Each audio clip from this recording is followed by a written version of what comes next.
Hi everybody, welcome back to the channel. I grow a lot of things here at Wineberry Hill. I grow vegetables, herbs, legumes, fruit, mushrooms. I even raise small livestock, and I grow plants to feed them. I grow plants for pollination. I grow plants for biomass. But I'm here to tell you the most important thing that a person can grow on their land isn't any of those things. In fact, you can't eat what I'm talking about. Well, you probably don't want to. Want something to drink? Can I have a milkshake or something? I'm talking about the thing that you grow your plants in, and I'm not talking about dirt.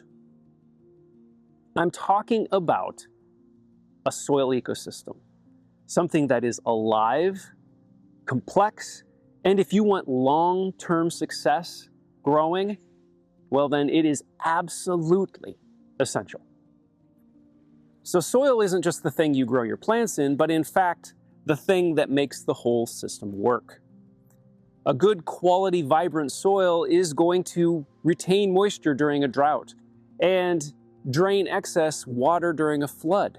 It's also going to regulate temperature when the weather is especially cool or especially hot. It also mitigates disease among plants. And the best thing is, it gets better with time. So the situation with your soil is either your greatest possibility, your greatest asset, or your greatest liability. And the difference is simply how alive your soil is. All right, full disclosure, it's not like this is something I have always understood. There was a period of time when I bought and used plenty of chemical fertilizers in my garden. And it worked. Well, it worked until it didn't work. I started to notice that new and unusual diseases were happening. I started to notice pests just year in and year out. I was noticing the soil was getting more compacted and dry. It felt like gardening is difficult. The brakes are on, and that I am battling with these plants. Well, in effect, I was. Here is why. Chemical fertilizers are a lot like fast food, or worse yet, like hard drugs for your plants. And in many ways, they do the same things for people as they do for plants. In other words, a person that is eating fast food or using hard drugs, they do get energy, but they're also ruining their health. And a similar thing happens in our soil. Eventually, it takes more and you get less. The microbial life starts to fade away. The soil starts to get more and more compact. The symptoms start popping up like whack-a-mole. You start dealing with pests, you start dealing with diseases, and in order to get anything out of the garden, you just need to keep adding more and more fertilizer, all the while making it less healthy.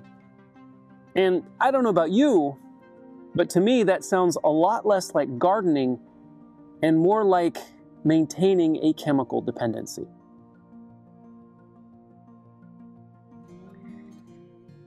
Healthy soil is alive. Like I said, it's not dirt. It's an ecosystem. In fact, there are more organisms in a single teaspoon of quality soil than there are humans on planet Earth. That means fungi, bacteria, worms, insects, all working together.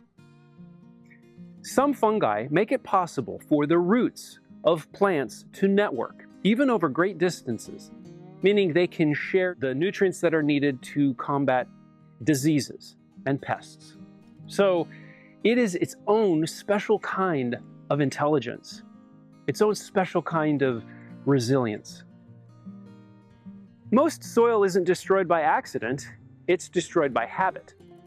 Tilling up a field or tilling up a garden breaks up that fungal network, exposing it to sunlight and thereby killing it. Then adding in chemical fertilizers in the short term does reintroduce energy into that system. But unfortunately, it shifts the balance, causing excess salts to collect in the root system. Then it's kind of like trying to grow a garden in a parking lot. Once soil structure is lost, health and life follows. Here's the thing about healthy soil.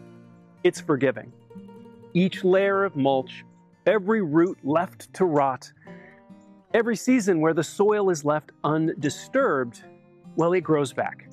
And it grows back stronger, which means less watering, fewer weeds, fewer diseases, fewer pests, and healthier plants. And then it clicks. You're no longer helping a codependent dirt system with chemicals. You are helping and encouraging a vital ecosystem. Let me be clear.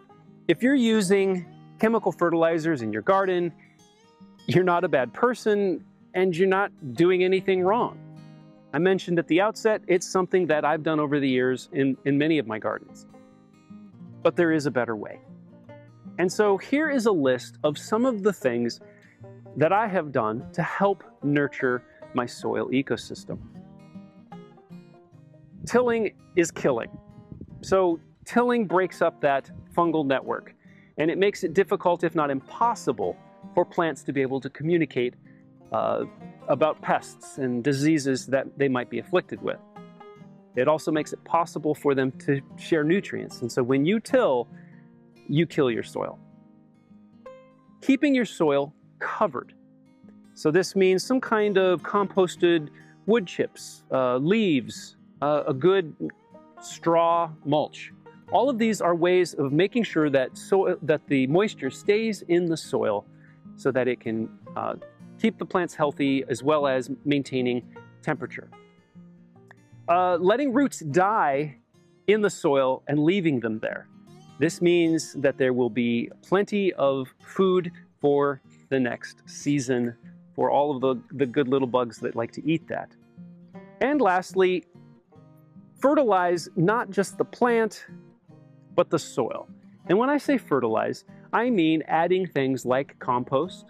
I make my own rabbit manure tea that I use to pour in all of my raised beds and all of my gardens. There are other bacterial and fungal tonics that you can add to your soil to help improve its vitality. You don't have to do them all right away, but the more that you can do will allow your soil to rest and recover. Modern agriculture and popular gardening focuses heavily on what we can get out of the soil and less on what we can grow with it. Healthy soil is nurtured. It's almost like farming livestock because it's an ecosystem with many moving parts. You can buy seeds, you can buy plants, you can buy dirt. It is impossible to buy a healthy soil system. It has to be grown in place. So when I say, if you can grow only one thing in your garden, I mean it. Grow healthy soil. It's the one thing that will serve you best long term. And now for some outtakes. A rich and vital. You can buy seeds. You can buy plants. It's the thing that will give the best returns over the long term. Over the long term. I literally made it to the last line and said it wrong. That sounds a lot less like gardening and a whole lot more like maintaining a chemical dependency. A chemical dependency. I was so close to getting that one done. Good quality soil, healthy, vibrant, drains water, extra water. I grow plants for I grow pants. I grow pants and I'm wearing shorts. Thank you, Cooper. Turns out you have a whole bunch of fans. In our last video, they really liked your song. Hit us with it. That's what I'm talking about. There are links below in the description of this video to things related to this video, soil tonics, as well as the books that changed the way that I think about this topic. So if you liked this video, you'll love those books. I mentioned in a previous video that we were getting close to 100,000 subscribers. It would probably take a couple months. Well, thanks to you, it happened in 3 days. So thank you. And if you made it this far in the video, please do that YouTube stuff, the liking, the subscribing, and especially the commenting. And please consider supporting the channel in other ways to ensure that I can continue making content that resonates with you. And as always, if you like this video, you might like these.